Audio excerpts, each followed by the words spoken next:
On the traditional date of August 2, 2016 BC, the largest army Rome had ever assembled was being crushed into a space too small for its soldiers to fight on a dry plain, beside the Aufidus River. Men in the center could hear swords striking shields somewhere beyond the crowd, but many could no longer see the enemy. Their comrades pressed against them from every direction, leaving barely enough room to breathe. Then the sound of cavalry came from behind. Only hours earlier, these soldiers had believed they were winning. Rome had concentrated an army traditionally reckoned at roughly 80,000 infantry and more than 6,000 cavalry to destroy Hannibal, the foreign commander who had invaded Italy and defeated every major army sent against him. The legions had driven into his center and watched the enemy fall back. Roman standards were moving forward, and Hannibal's line appeared close to breaking. But the retreat had drawn the Romans into a narrowing pocket. Fresh African infantry now attacked from both sides, while Gallic and Iberian cavalry closed the rear. The Roman formation, built to deliver overwhelming pressure in one direction, was suddenly fighting in four. Men who had marched onto the plain as members of separate legions were becoming one trapped mass. Before the day ended, a Roman consul would be dead. Much of the Republic's political and military elite would die around him, and tens of thousands of soldiers would never leave the field. Hannibal would achieve one of the most complete victories in military history, but Cannae would also expose a limit no battlefield maneuver could overcome. He was about to destroy Rome's army. The greater question was whether he could destroy Rome itself. Nearly 2 years earlier, survivors had descended from the Alps, carrying a story few Romans had expected to hear. Hannibal Barca had crossed the mountains with an army from Iberia. Snow, hostile tribes, rockfalls, hunger and exhaustion had killed thousands of his men and animals, leaving the survivors in desperate condition when they reached northern Italy. A cautious commander might have stopped to recover, but Hannibal needed victories before his weakened army began to disintegrate. He attacked the Romans near the Ticinus River, where his cavalry drove their horsemen from the field and wounded the consul Publius Cornelius Scipio. At the Trebia, in December 218 BC, he provoked another consul into sending hungry soldiers across freezing water before the battle. Hidden troops under Hannibal's brother Mago then struck the Roman rear, while cavalry and elephants pressed the flanks. The Roman infantry fought through part of Hannibal's line, but much of the army was destroyed around them. Rome answered by raising more troops. In 217 BC, the consul Gaius Flaminius followed Hannibal through central Italy, unwilling to watch Roman territory burn without challenging him. Near Lake Trasimene, the Roman column entered a narrow route between the hills and the water, while morning mist covered the low ground. Hannibal had already placed infantry and cavalry along the heights. Once most of the Romans were inside, his men descended and attacked the column from several directions. Flaminius died before he could organize a proper battle line. Some Roman soldiers fought in isolated groups without knowing what had happened elsewhere. Others were driven into the lake and drowned under the weight of their armor. By the time the mist cleared, another consular army had been broken. Rome had lost 2 major battles in less than a year, and Hannibal had learned how easily political pressure could push Roman commanders toward danger. The Senate responded by appointing Quintus Fabius Maximus dictator. Fabius studied Hannibal's position and refused to give him another decisive battle. The invader was far from Carthage. Rome controlled the sea, and every soldier in Hannibal's multinational army needed grain, water, fodder, and pay. Fabius followed from high ground, threatened isolated foragers, and preserved his own legions while waiting for Hannibal's resources and alliances to weaken. From the heights, Roman soldiers watched farms burning below them. Hannibal devastated Allied territory, seized livestock, and carried away grain, while the army sent to stop him refused to descend. Fabius understood the military value of patience, but Italian communities experiencing the destruction saw little distinction between caution and abandonment. Inside Rome, senators and citizens asked how long their army could follow an invader without fighting him. Hannibal placed a small force on a visible hill between their positions. During the night, he concealed cavalry and light infantry in hollows nearby, knowing Minucius would try to seize the ground. The Roman commander first sent skirmishers, then cavalry, and finally legionaries as the struggle grew. Once they were committed, Hannibal signaled the hidden troops, and attacks erupted from several directions. Roman light infantry fell back into the advancing legions and threw the formation into disorder. Minucius was close to losing his entire force when Fabius saw the danger and marched to his rescue. Fresh Roman units covered the withdrawal, and Hannibal ended the pursuit rather than risk another engagement against troops arriving in good order. Minucius surrendered his equal authority, but the episode revealed how Hannibal repeatedly converted Roman aggression into a weapon against the men displaying it. The voters elected Lucius Aemilius Paulus and Gaius Terentius Varro. Paulus had previously served as consul and commanded in the Illyrian War. Varro had risen without the same aristocratic background and spoke more openly for those who believed Rome had been humiliated long enough. Later, Roman writers portrayed him as reckless, but the demand for battle came from more than one ambitious commander. The Senate itself wanted Hannibal confronted. Rome prepared a force without precedent. 8 citizen legions were mobilized and reinforced with large contingents from the Italian allies. Ancient accounts disagree over the exact total, but the traditional figure places roughly 80,000 infantry in or around the battle force, supported by more than 6,000 cavalry. Senators, former magistrates, and young men from wealthy families joined citizen farmers and allied soldiers beneath a forest of standards. Hannibal faced a different problem.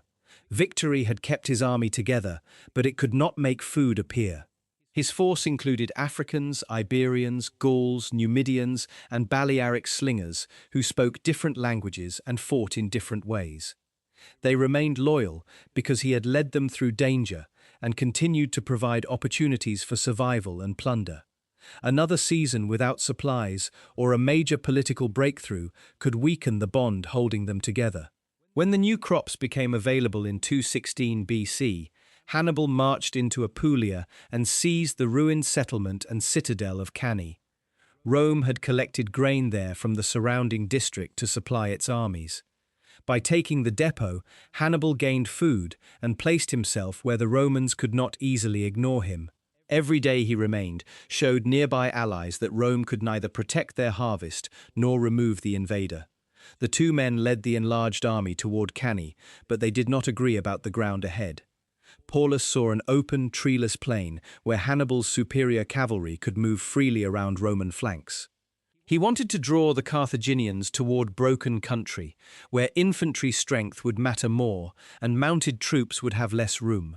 Varro saw a field without forests, hidden ravines, or mountain slopes, the very features Hannibal had used to conceal danger in earlier battles.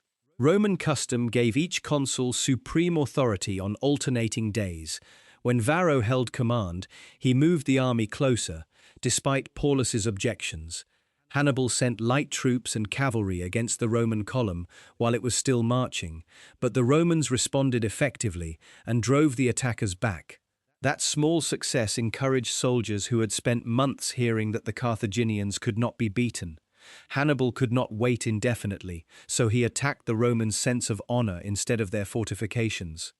Numidian cavalry crossed toward the smaller camp and descended upon soldiers gathering water.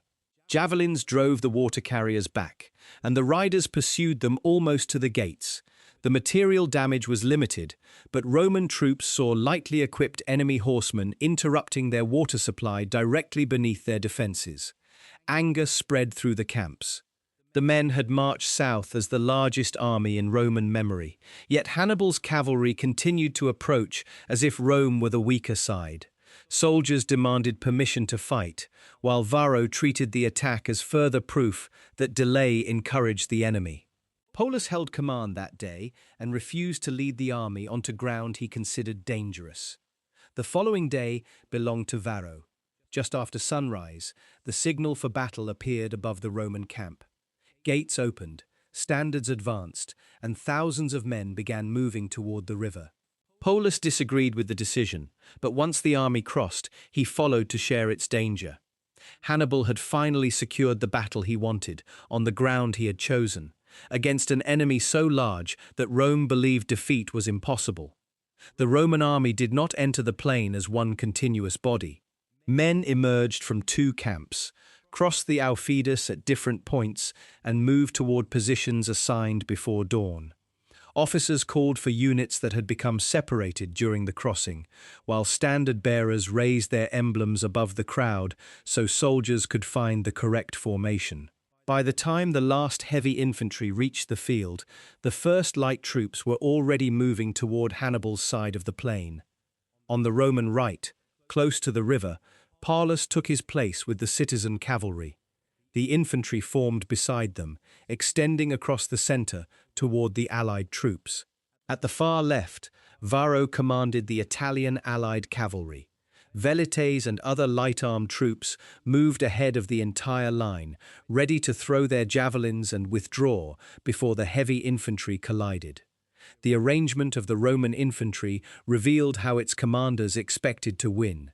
Instead of giving the maniples their customary room, they placed them closer together and formed them much deeper than usual. A soldier near the front had rank after rank behind him, creating a powerful column capable of sustaining pressure long after the first men became exhausted. Rome intended to break Hannibal's center before his cavalry could decide the fighting on the wings. About 10,000 Roman infantrymen had been assigned to a separate operation involving the camps. Once the main armies became engaged, they were expected to threaten Hannibal's encampment and seize his baggage. The maneuver appeared to place the Carthaginian commander in an impossible position. He could weaken his battle line by leaving a strong garrison behind, or protect the field army and risk losing the supplies upon which it depended.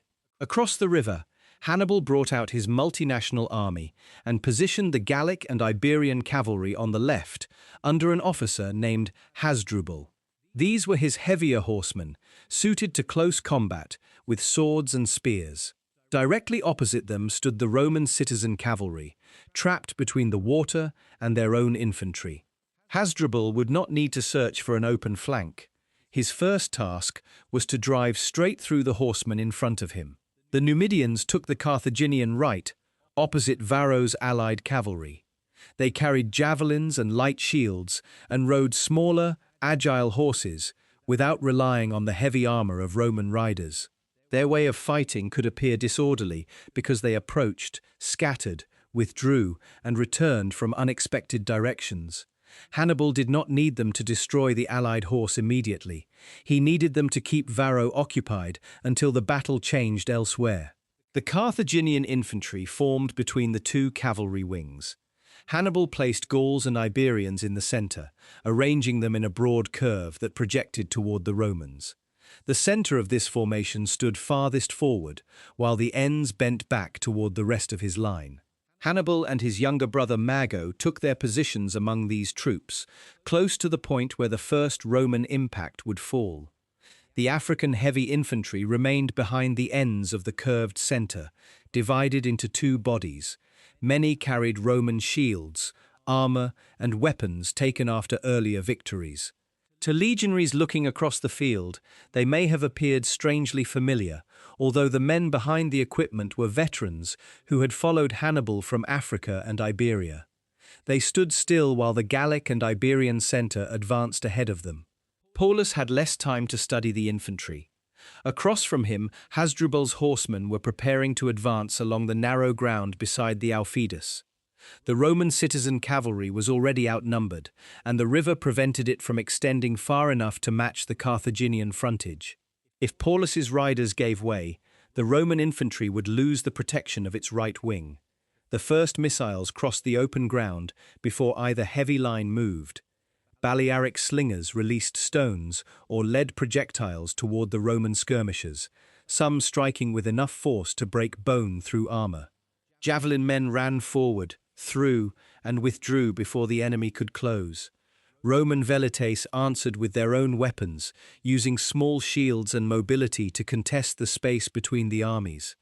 For a time, the fighting remained uncertain. Men fell on both sides, but neither screen broke.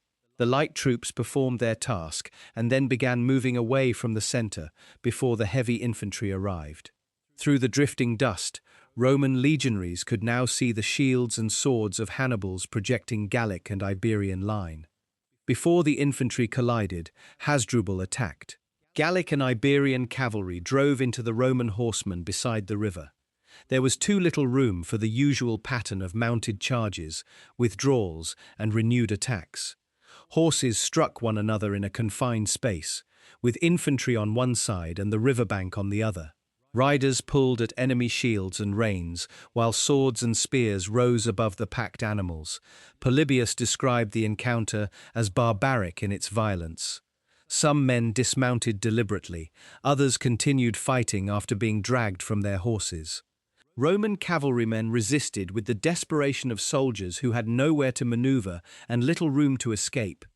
Their personal courage could not change the imbalance of numbers or the physical confinement of the battlefield. Hasdrubal's men gradually gained the advantage. Roman riders were killed in the crush or driven along the riverbank, where pursuit became slaughter. Groups that escaped could not easily reform because the Carthaginians remained directly behind them. The entire Roman right cavalry wing began disappearing from the battle. In the center, Roman standards advanced through the retiring light troops. Pila were thrown into the Gallic and Iberian line, bending shields or forcing men to discard them. The legionaries then closed with their large shields forward and short swords ready for the confined work of close combat. Behind the front ranks, thousands of soldiers continued moving toward the pressure. The first collision did not produce an immediate breakthrough. Gauls wielded long swords that delivered powerful cutting blows when they found room, while Iberians fought with shorter pointed weapons effective at close range.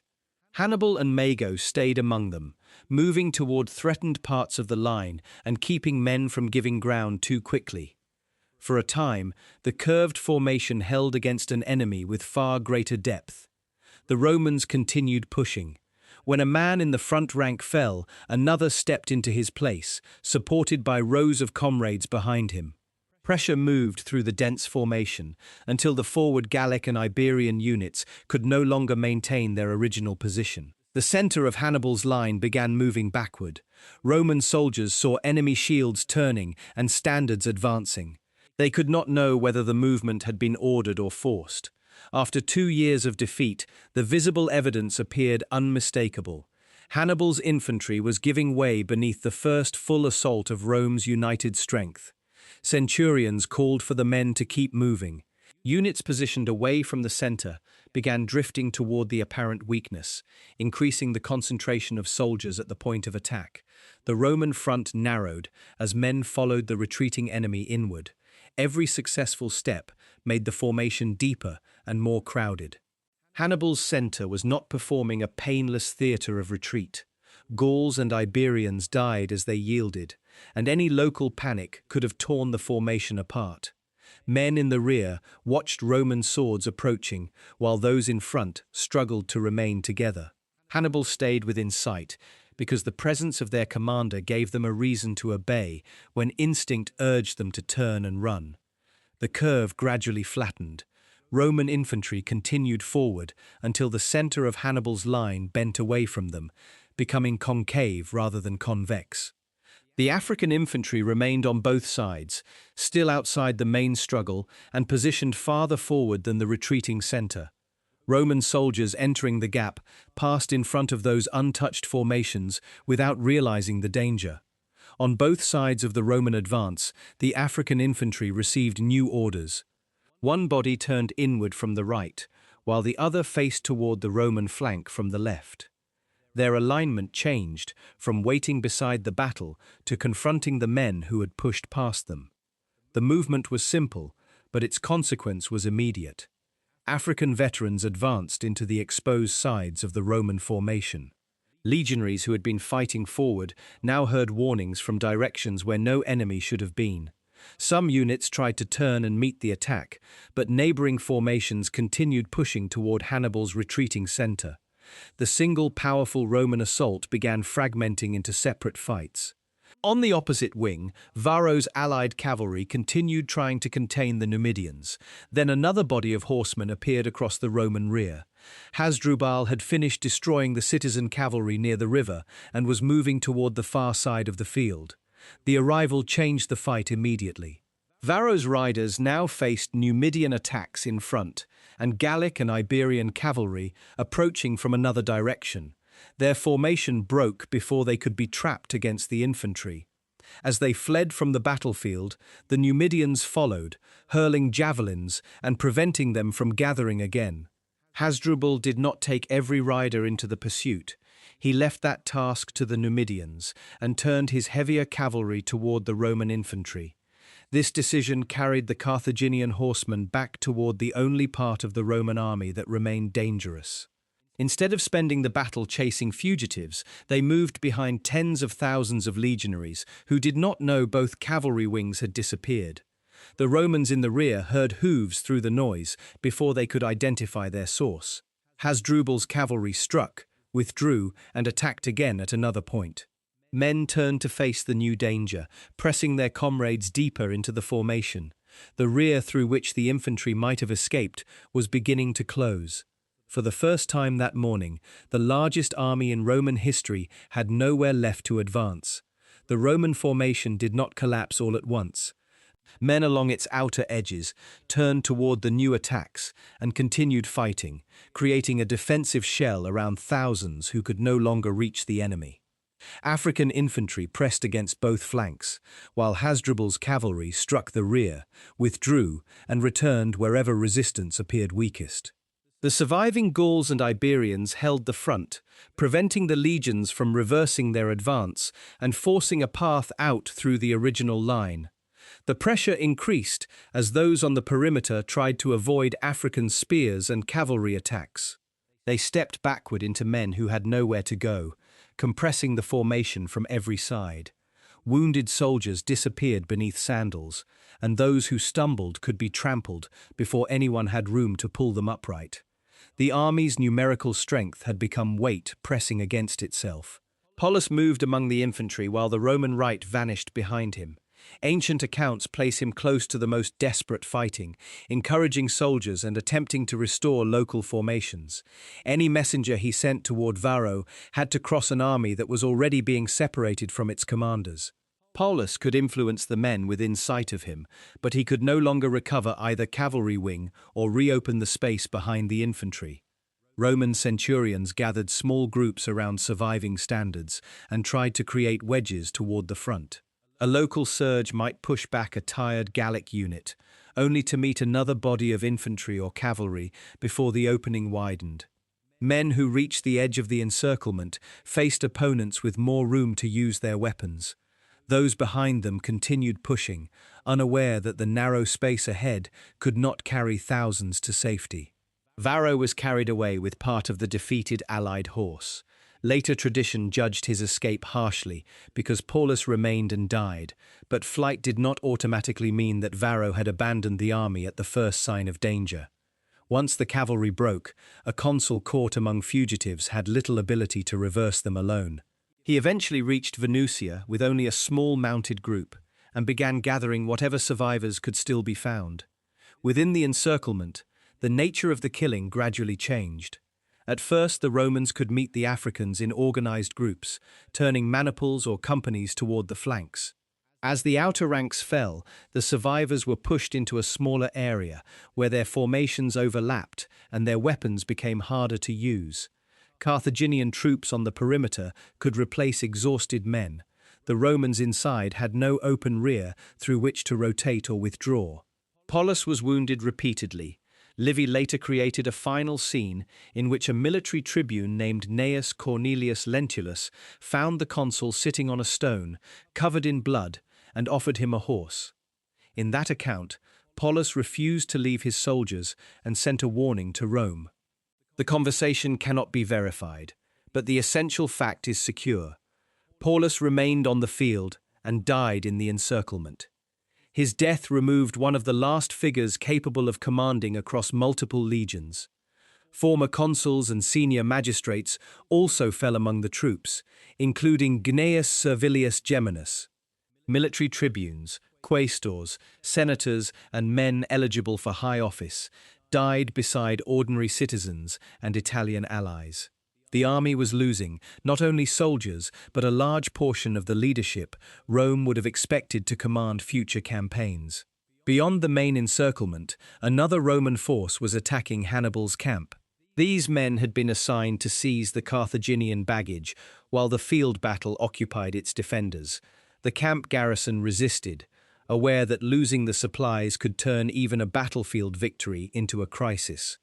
At first, the Romans pressed hard enough to threaten the defences. Then the balance outside the camp changed. Hannibal had become victorious across the field and could send troops to relieve the garrison. The Roman attackers, separated from the main army and unaware of the full disaster until enemy forces appeared against them, were driven back. Many were killed or shut inside the Roman positions, where capture became increasingly likely. Other survivors reached the two Roman camps. About 7,000 entered the smaller camp, and perhaps 10,000 the larger, in Livy's account, though ancient numbers differ. Wounded men crowded the gates alongside soldiers who had discarded shields or weapons during flight. No senior commander arrived with a coherent plan, and the defenders could not know how soon Hannibal would turn his entire army against them. Publius Sempronius Tuditanus rejected the argument for waiting. A military tribune surrounded by men who had lost commanders and formations, he called for anyone willing to cut a path out before daylight made escape impossible. Approximately 600 soldiers joined him. They formed closely, drew their swords, and moved through Carthaginian troops positioned near the camp. Numidian riders attacked their unprotected side with javelins. Tuditanus's men shifted their shields to the right, sacrificing normal formation to meet the immediate danger. The group kept moving instead of stopping to pursue attackers who could easily withdraw. They reached the larger camp, gathered additional survivors, and continued toward Canusium. On the field, organized Roman resistance finally ended. Polybius claimed that around 70,000 Roman and allied infantrymen died, while Livy gave a lower figure of 45,500 infantry and 2,700 cavalry. Neither total can be accepted as exact, but even the lower estimate represents a level of destruction almost without comparison in Roman history. Thousands more were captured in the camps or surrounding district. Hannibal's army also paid for the victory. Polybius recorded about 4,000 Gauls, 1,500 Iberians and Africans, and 200 cavalry killed. Livy placed the Carthaginian loss closer to 8,000. The greatest share fell upon the Gauls who had held the forward centre, while Rome's deepest formations drove into them. The Carthaginians then moved against the surviving camps. At the smaller camp, they began constructing works that threatened access to the river. Exhaustion, wounds, sleeplessness, and lack of water weakened the defenders before a prolonged siege could develop. Those who had not escaped agreed to surrender their weapons, horses, and money in exchange for their lives. At Canusium, the remnants of the army arrived without a unified command. Some still carried weapons, others had nothing except torn armor and the dust covering their clothes. Among the surviving military tribunes was a young Publius Cornelius Scipio, the son of the consul wounded at the Ticinus. He had now witnessed Rome's greatest army disappear in a single day. Scipio and Appius Claudius Pulcher took responsibility among the fugitives. Men were counted, units reconstructed, and messengers prepared for the journey north. Varro also reached Canusium after escaping to Venusia and began gathering the scattered troops under consular authority. Rome still possessed soldiers, but they were the fragments of an army rather than a force ready to fight. A dispatch left for the capital carrying the essential facts. Paulus was dead. The battle line had been destroyed. Varro had survived with perhaps 10,000 disorganized men at Canusium, while thousands of others were prisoners. Hannibal remained at Cannae, collecting booty and deciding what to do next. Hannibal's officers gathered around him on the captured field. 3 great Roman armies had now been beaten in Italy, and the latest had not merely retreated, it had been surrounded and dismantled. The road to Rome appeared more exposed than at any earlier point in the war. One cavalry commander, Hannibal, urged immediate movement and predicted that Hannibal could celebrate in the capital within days. Hannibal refused to order the march at once.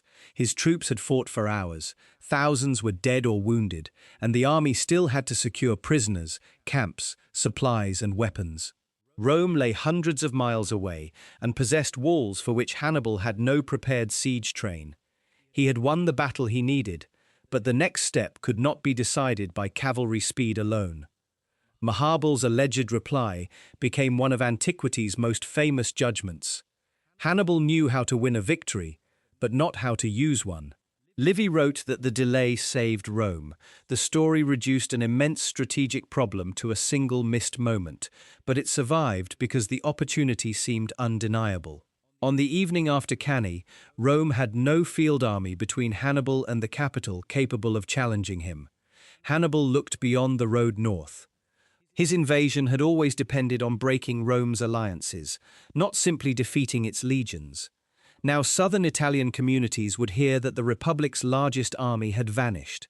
If enough cities opened their gates, he could gain food, bases, manpower, and political legitimacy without attacking Rome's walls. The messenger reached Rome before the full lists of dead and captured could be assembled. His first report contained only enough information to create panic. Polus had been killed, Varro had escaped, and the army sent to destroy Hannibal no longer existed as an organized force. Rumors immediately went beyond the facts. Some claimed both consuls were dead, others that Hannibal was already marching north, and families crowded public spaces searching for anyone who might know which units had survived.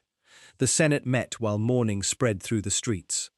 Cries from homes around the city made formal discussion difficult, because almost every district contained families with men in the 8 legions and allied contingents. No one yet knew whether Hannibal intended to attack Rome, turn against another army, or wait for Italian cities to defect. The immediate task was therefore not revenge, but preventing fear from dismantling the Republic before the enemy arrived. Quintus Fabius Maximus, whose caution had once made him a target of ridicule, now gave the city its first practical orders. Fast riders were sent south along the Appian and Latin roads to find fugitives and learn where Hannibal had gone. Guards took positions at the gates, and citizens were told to remain in Rome rather than flee into the countryside.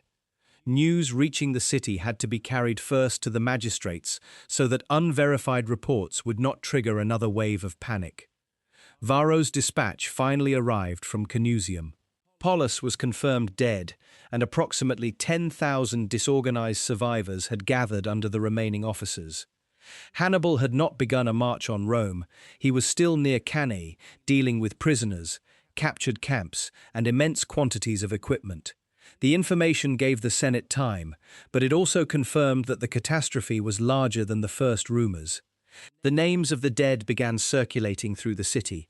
2 quaestors, dozens of military tribunes, former consuls, former praetors, senators, and men eligible for senatorial office had disappeared with the army. Roman citizen losses were accompanied by equally devastating casualties among Italian allies. Cannae had removed commanders the Republic expected to use in future campaigns, and sons who were supposed to inherit political authority from their fathers. Even Varro's survival created a decision. Roman aristocratic tradition might have demanded that someone be blamed, and later historians would place much of the responsibility on him. Yet when the surviving consul returned, senators went out to meet him and thanked him for not despairing of the Republic. Rome could not afford to destroy its remaining lawful commander to satisfy public anger. The prisoners created a harsher test. Hannibal allowed selected captives to send representatives to Rome and offered terms for ransom. The delegates argued that many prisoners had fought until they were surrounded, while others had been assigned to defend the camps and never entered the main battle. They asked the Senate to pay for their release so thousands of trained soldiers could return to service. The request divided the senators. Rome had ransomed men in earlier wars, and manpower was now desperately needed. Refusing could condemn citizens and allies to slavery, while the Republic recruited inexperienced replacements. Paying, however, would transfer money to Hannibal and suggest that surrender offered a reliable path home. The Senate refused the public ransom. Individual details vary among the ancient accounts, but the political message was unmistakable. Soldiers who laid down their weapons could not expect the state to purchase them back, even after a catastrophe as great as Cannae. Hannibal's prisoners became a warning to every future Roman army that survival through surrender might lead only to abandonment. Emergency recruitment began immediately. Boys younger than the usual military age were enrolled. Weapons were removed from temples and public buildings, and debtors or convicted men were considered for service. Rome purchased thousands of slaves, armed them, and offered freedom in return for fighting. Freedmen with children were also mobilized for naval and defensive duties, as the Republic searched for manpower in groups normally excluded from legionary service. These recruits could not instantly replace the army lost at Cannae. Many lacked experience, equipment, or the social status traditionally associated with Roman heavy infantry. They required officers, training, food, and time. Their appearance beneath Roman standards nevertheless demonstrated that Hannibal would not end the war by destroying one generation of eligible soldiers. Religious fear accompanied the military response. Romans interpreted disasters not only as failures of command, but as signs that the proper relationship with the gods had been disturbed. Priests examined reported omens, ceremonies were performed, and foreign rites were consulted. Livy records the burial alive of a Gallic couple and a Greek couple in the Forum Boarium, an extraordinary ritual revealing how deeply Cannae had shaken the city. While Rome closed its gates and searched for recruits, Hannibal moved away from the battlefield.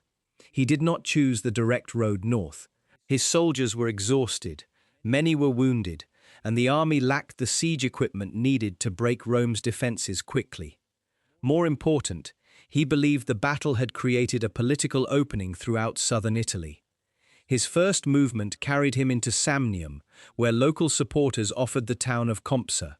The gates opened, giving Hannibal another base without the cost of a siege.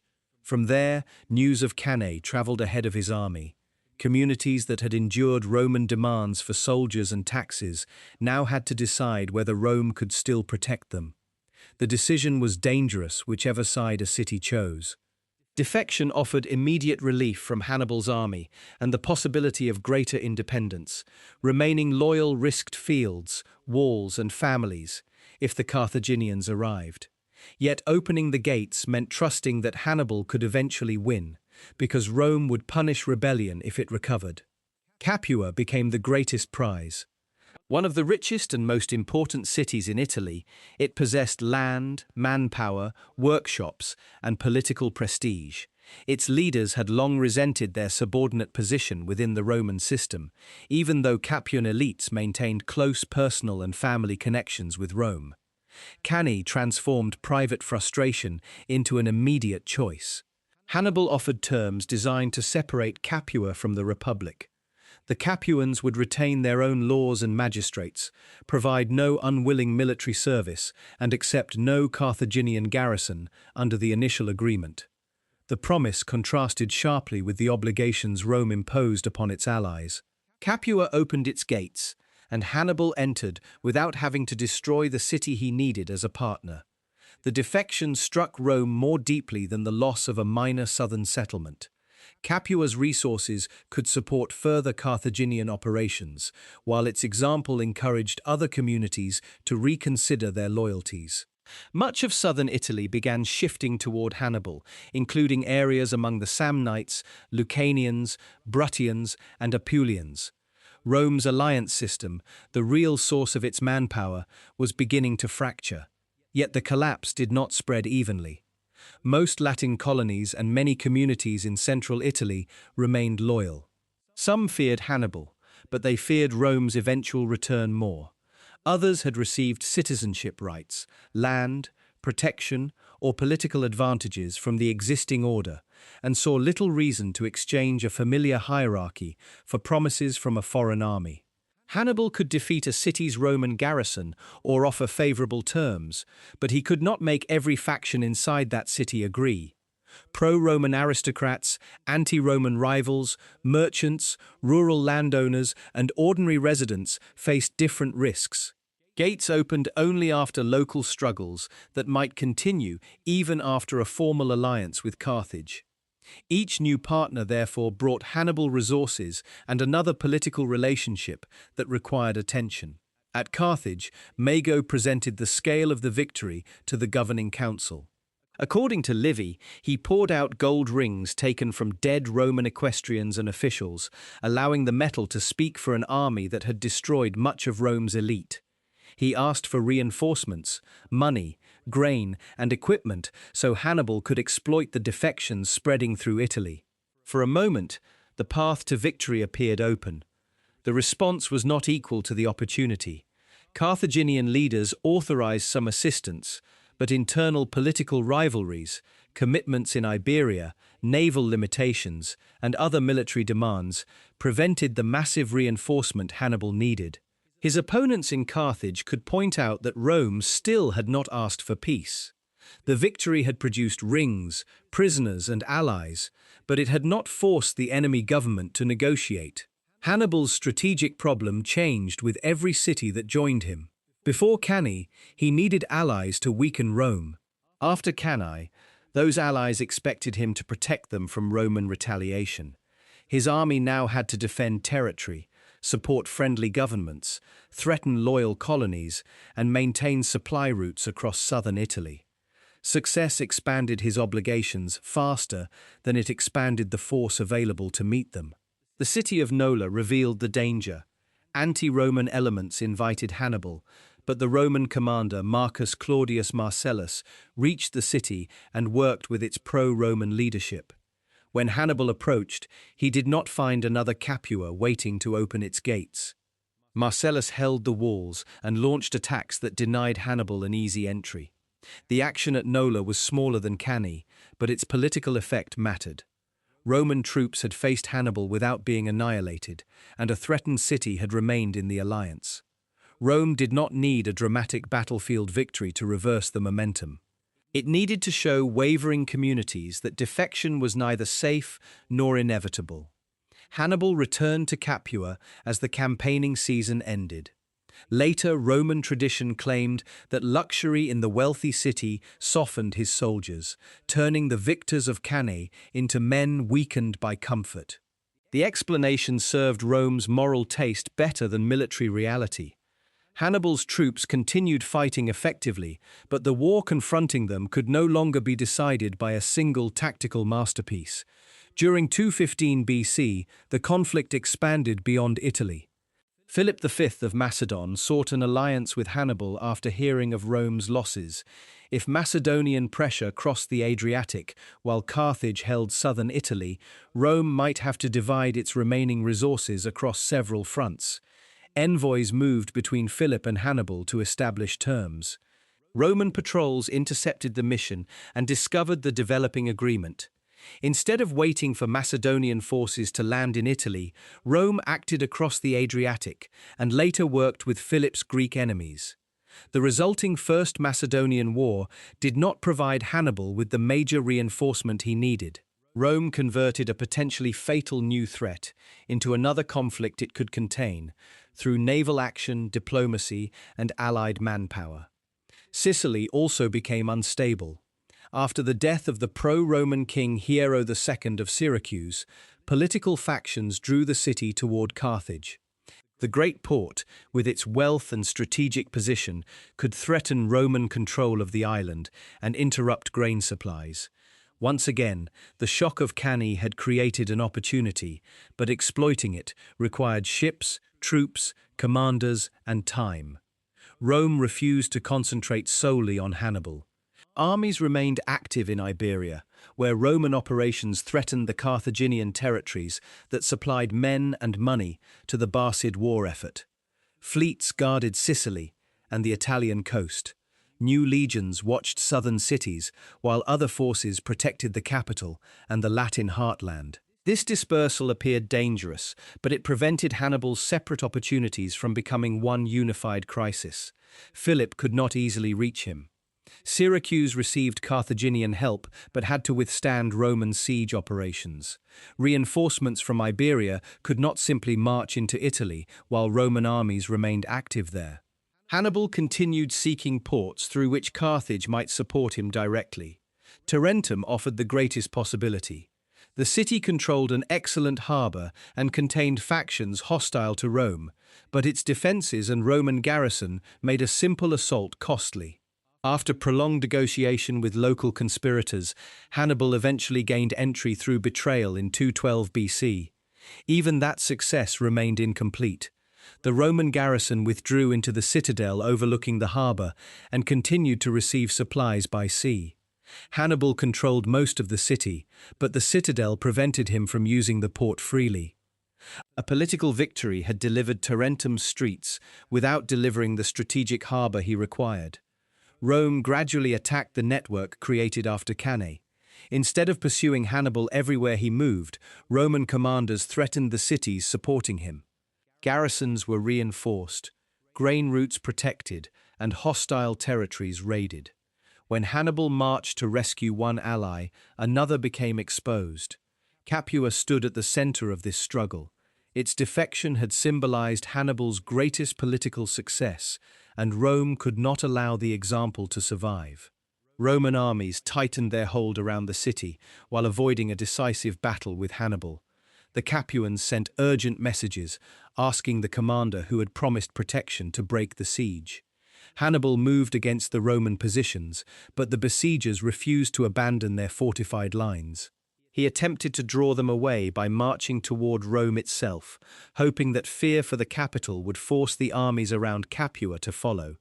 His appearance near Roman territory created alarm, yet the Republic did not release its grip on the rebellious city. For the first time, Hannibal stood close enough for Romans to see enemy camps and fires outside their capital. The moment recalled the terror immediately after Cannae, but the city facing him was no longer paralyzed. Defenses had been strengthened, troops were present, and Roman commanders understood that Capua, not Rome, was the object of the maneuver. Hannibal could ravage the surrounding land, but he lacked the means for a rapid assault against the walls. The Roman armies besieging Capua remained in place. When Hannibal withdrew, the city was left without the rescue its leaders had expected. Capua surrendered in 211 BC. Rome punished the defection with calculated severity. Leading opponents were executed, others imprisoned or dispossessed, and the city lost much of its political independence and territory. The punishment sent a message to every community still allied with Hannibal. Carthaginian protection could fail, while Roman retaliation could arrive years after the original rebellion. The fall of Capua reversed the political meaning of Cannae. After the battle, cities had opened their gates because Rome appeared unable to defend them. Now the wealthiest of Hannibal's Italian allies had been isolated and recovered even while his army remained in the peninsula. Tactical superiority could not protect every partner across a widening war. Syracuse had already fallen to Rome in 212 BC after a long siege, despite the defensive machines associated with Archimedes and Carthaginian attempts to intervene. Tarentum returned to Roman control in 209 BC after betrayal opened the city to Fabius Maximus. One by one, the opportunities created by Cannae were being removed. Hannibal continued to win engagements and punish careless opponents. No Roman commander could treat him as harmless, and none could assume that his shrinking political position made him less dangerous in battle. Roman armies therefore shadowed, contained, and deprived him of allies instead of offering another enormous force on ground of his choosing. The Republic had learned the lesson Cannae imposed at such terrible cost. It would no longer ask one army to finish the war in a single morning. As Hannibal lost bases in southern Italy, a young survivor of Cannae prepared to attack the foundations supporting his army. Publius Cornelius Scipio had helped organize the fugitives at Canusium, and both his father and uncle had since died fighting Carthaginian armies in Iberia. In 210 BC, he volunteered for the vacant command there and received extraordinary proconsular authority despite never having held the consulship. Scipio sailed to a theatre where Rome's position beyond the Ebro had nearly collapsed, and where Carthage drew silver, soldiers, hostages, and experienced officers. His first major target was New Carthage, the principal Carthaginian base in Iberia. Rather than spend months reducing it, Scipio marched rapidly south and attacked before the Carthaginian field armies could unite. Roman soldiers crossed the lagoon when its waters became unexpectedly shallow, reached a weakly defended section of wall, and entered the city in 209 BC. The capture changed the Iberian War in a matter of days. Scipio gained a harbour, siege equipment, supplies, and the silver reserves needed to sustain further operations. More important, he released many Iberian hostages and sent them home, presenting Rome as a potential partner rather than another distant conqueror. Communities that had provided Hannibal with warriors now had reason to reconsider their allegiance. Hannibal remained in Italy, unable to prevent the destruction of the system behind him. Messages and reinforcements had to cross hostile seas or pass overland through Iberia, Gaul, and the Alps. Every Roman success in Spain made isolation more permanent. Cannae had broken a Roman army, but it had not broken Rome's ability to wage war in several regions at once. The most dangerous relief effort came from Hannibal's brother, Hasdrubal Barca. After campaigning in Iberia, Hasdrubal led an army across the Alps and entered Italy in 207 BC. His plan was to join Hannibal, combine their forces, and confront Rome with a threat greater than anything it had faced since Cannae. If the brothers united, years of Roman containment might be undone in a single campaign. Hasdrubal sent messengers south with details of his route. Roman patrols intercepted them before the instructions reached Hannibal.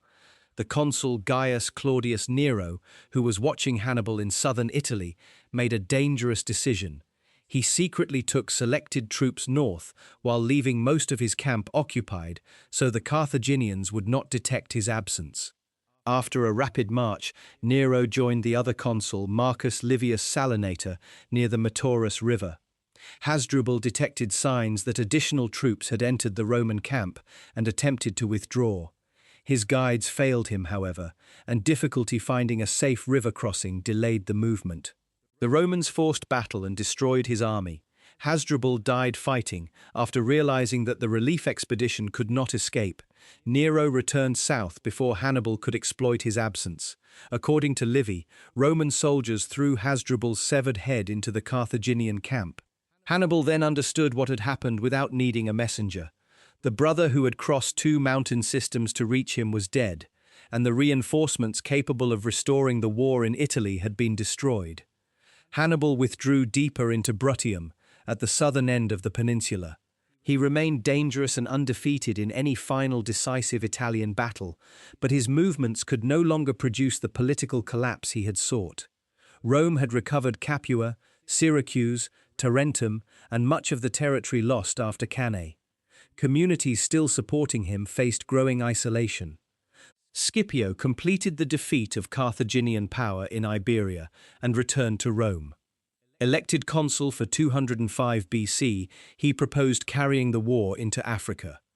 Some senators feared the plan because Hannibal remained on Italian soil, and Fabius Maximus reportedly opposed risking another army on an ambitious overseas operation. Scipio argued that the surest way to remove Hannibal from Italy was to threaten Carthage itself.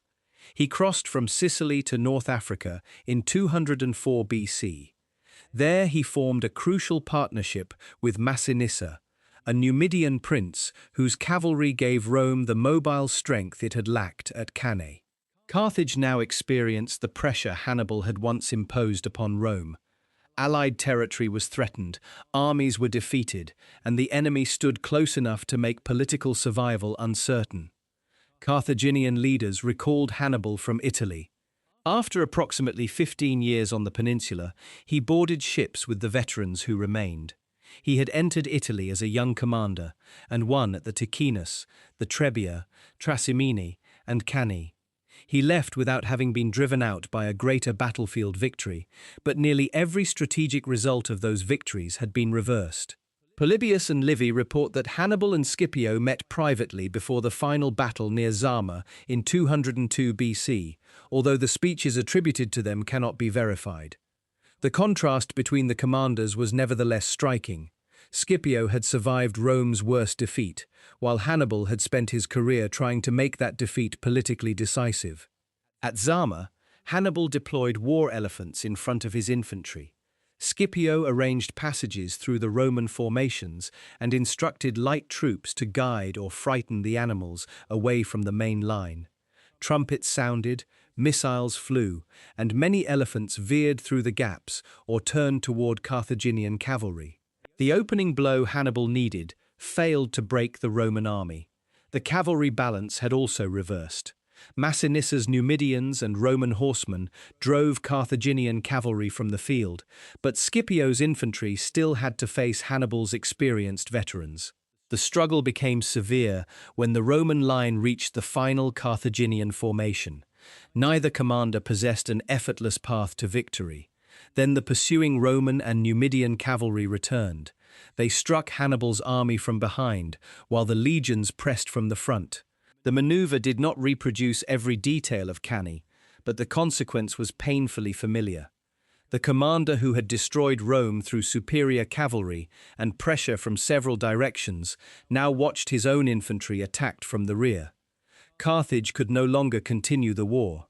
It surrendered its overseas territories, war elephants, and all but 10 warships, lost the freedom to wage war without Roman permission, and accepted a heavy indemnity.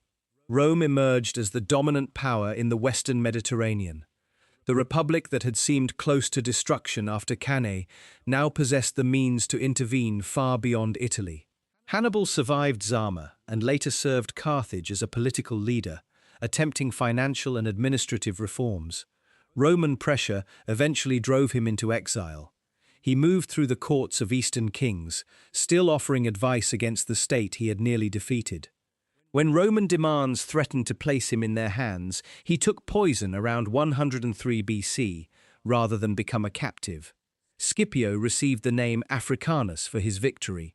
His later political life was less triumphant, and rivalry within Rome eventually pushed him away from the city he had saved. Yet his campaign completed the answer that began among the fugitives at Canusium.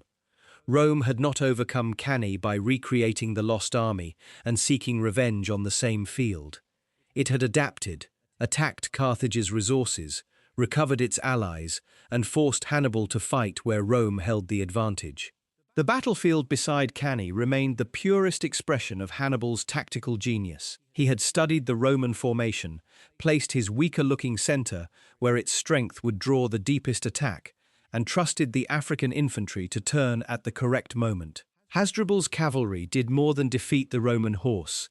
It returned to the decisive ground instead of disappearing into pursuit. Gauls and Iberians endured the pressure required to hold the trap together. Yet blaming everything on Varro hides the larger truth. The Senate wanted a decisive engagement, Roman political pressure demanded action, and an enormous army created confidence that no tactical design could resist it. Polus opposed the ground, but entered the battle once the decision had been made.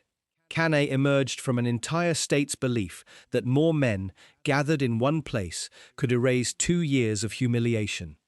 The casualty figures will never be certain. Livy reported approximately 48,000 Roman and Allied soldiers killed, while Polybius placed the death toll near 70,000. Thousands more were captured, and much of Rome's leadership died with the infantry. Even the lower figure makes Cannae one of the deadliest single days of organized combat in the ancient world. The scale of the killing made the battle famous, but slaughter alone does not explain why it endured. Generals in later centuries saw Cannae as the model of double envelopment, a battle in which a smaller army allowed itself to be pressed in the center while closing around a stronger enemy. Military planners studied its geometry and searched for ways to reproduce its result. Few possessed Hannibal's combination of disciplined troops, superior cavalry, experienced subordinates, and an opponent willing to enter the trap. There was also a darker lesson. A tactical masterpiece can still fail to end a war. Hannibal destroyed the army Rome had trusted to decide the conflict, but Rome refused to behave like a defeated state. Its Senate remained in session, its allies continued supplying troops, and its commanders opened new theatres faster than Carthage could exploit old victories. For the men inside the encirclement, none of those later conclusions offered comfort. They did not know that Rome would recover Capua or that Scipio would cross into Africa. They saw standards disappear, heard attacks closing from behind, and fought for space measured in inches. Their world had narrowed to the shield in front of them and the pressure of comrades they could no longer save. That contradiction is the reason Cannae still matters. Rome brought numbers, courage, equipment, and confidence. Hannibal brought a plan that determined where those strengths would be used and when they would become useless. By allowing the Romans to believe they were winning, he made them complete the movement that trapped them. But the final decision did not occur on the battlefield. It came in Rome, when the Senate heard that its greatest army had been destroyed and refused to seek peace. Hannibal won the day by turning Roman strength inward. Rome won the war by refusing to let one day, however terrible, decide its future.